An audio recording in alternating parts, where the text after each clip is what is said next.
Dicen que los imperios nacen con una espada, pero el imperio español nació con un silencio frente al mar, un horizonte sin forma, sin promesas, sin mapas, una línea azul que parecía preguntarle al hombre si se atrevía a cruzarla.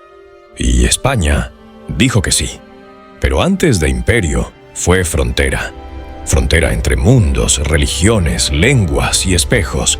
Durante 8 siglos, la península fue un campo de guerra donde cada piedra recordaba un reino caído.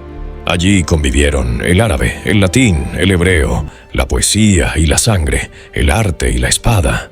Asturias resistió como un susurro que no quiso morir. Castilla fue naciendo entre llanuras duras donde solo sobrevivían quienes tenían voluntad de hierro. Aragón miró al Mediterráneo con ojos de comerciante y guerrero.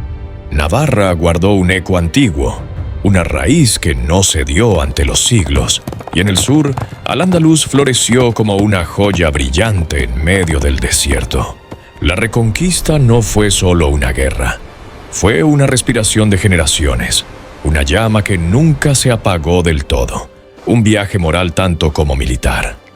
Y cuando Granada cayó en 1492, no fue solo un triunfo militar, fue el cierre de un capítulo que duró casi un milenio. Mientras los últimos suspiros del reino nazarí se perdían en la Alhambra, en el puerto de Palos, 3 barcos despertaban: la Niña, la Pinta, la Santa María. 3 nombres que se convirtieron en leyenda. Colón no buscaba gloria, buscaba una idea, una obsesión, un error que terminó siendo un destino. Cuando tocó tierra en aquel nuevo mundo, no descubrió América, la reveló. Y España reveló consigo una nueva era. El imperio español no nació de decretos ni coronas, nació de un impulso que lleva siglos dentro del alma humana. La necesidad de ir más allá. Los conquistadores no eran demonios ni héroes puros, eran hijos de una tierra marcada por la pobreza, la guerra y la fe.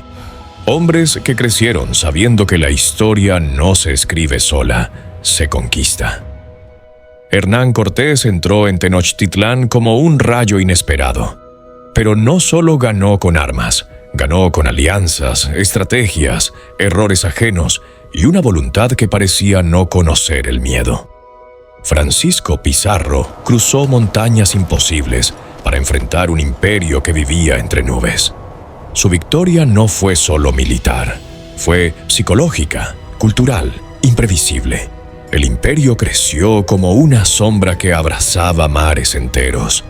Desde las costas del Pacífico hasta el Caribe, desde Filipinas hasta Tierra del Fuego, el mundo por primera vez tuvo un alcance global bajo un solo nombre: España. Pero los metales no explican la grandeza. El oro no sostiene civilizaciones. Lo que sostuvo al imperio español fue una idea: la misión.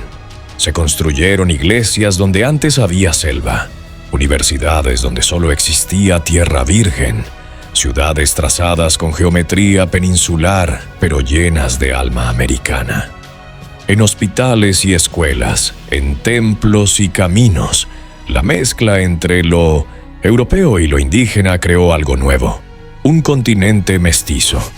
No fue un proceso limpio ni pacífico, fue conflicto, renuncia, amor, violencia, alianza, imposición, resistencia. De esa mezcla nacieron los pueblos de América, y con ellos nuevas identidades. Pero ningún imperio crece sin pagar un precio.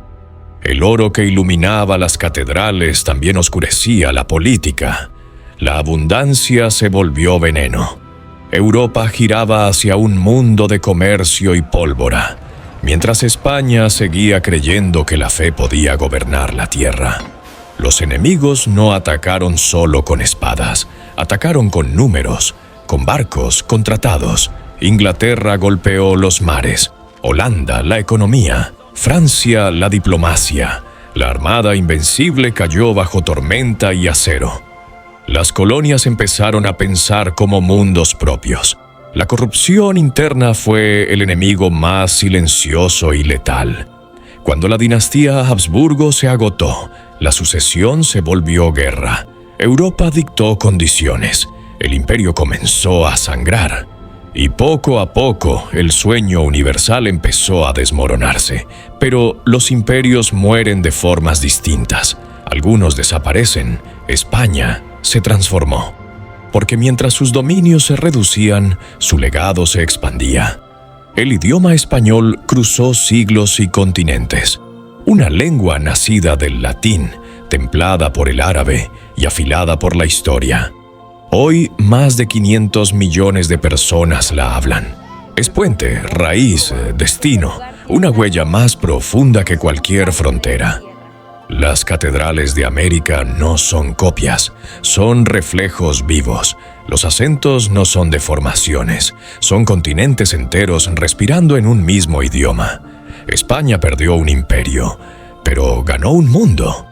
Y cuando el siglo XIX llegó con revoluciones y nuevas ideas, las colonias americanas reclamaron lo que siempre habían deseado: ser dueñas de su propio destino. Los movimientos independentistas no fueron solo guerras, fueron búsquedas de identidad. Y aunque España perdió territorio, ganó memoria, porque ningún imperio que cae deja de existir del todo. Vive en los idiomas, en las ciudades, en las leyes. Vive en lo que inventó y también en lo que destruyó. El imperio español fue luz y sombra, fue creación y violencia, fue renacimiento y ruina, fue ciencia en universidades americanas y fanatismo en tribunales europeos, fue cruz y espada, libro y pólvora, fe y ambición, fue lo mejor y lo peor del ser humano. Pero también fue advertencia, que ninguna grandeza sobrevive sin justicia, que ningún poder se salva sin alma, que el orgullo es una torre alta y frágil. España ya no gobierna océanos, pero su sombra cultural abarca medio planeta, desde los Andes hasta Manila, desde Sevilla hasta Buenos Aires, desde el Quijote hasta el flamenco, desde la arquitectura colonial hasta los ritmos caribeños. Su huella sigue viva. El imperio cayó, pero su espíritu respira en cada palabra española que sigue recorriendo el mundo. Porque el verdadero imperio no estuvo en los mapas, sino en las personas, en los que nacieron, murieron, lucharon, amaron y dejaron algo atrás, en los que llevaron la lengua, la fe, la cultura, la memoria, más lejos que cualquier rey. Así fue, así sigue siendo, el imperio que quiso abrazar el mundo y terminó habitándolo para siempre. Amén.